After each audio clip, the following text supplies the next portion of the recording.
నాటి పవన్ కళ్యాణ్ పిలుపు మేరకి నేటికి డొక్కా సీతమ్మ అన్నపానే సదుపాయ కేంద్రం నిర్వహణ.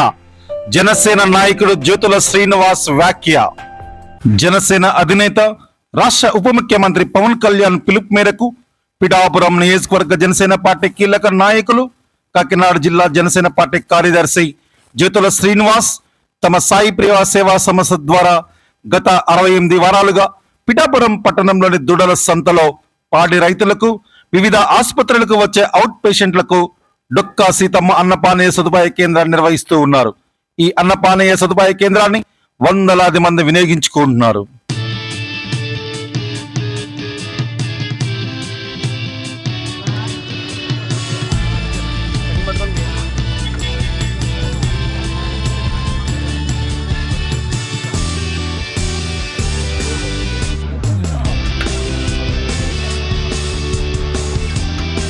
శనివారం నాడు నిర్వహించిన డొక్కా సీతమ్మ అన్నపానీయ సదుపాయ కేంద్రంలో వడ్డన కార్యక్రమంలో స్వచ్ఛందంగా పాల్గొన్న ప్రతి ఒక్కరిని జ్యోతుల శ్రీనివాస్ అభినందించారు.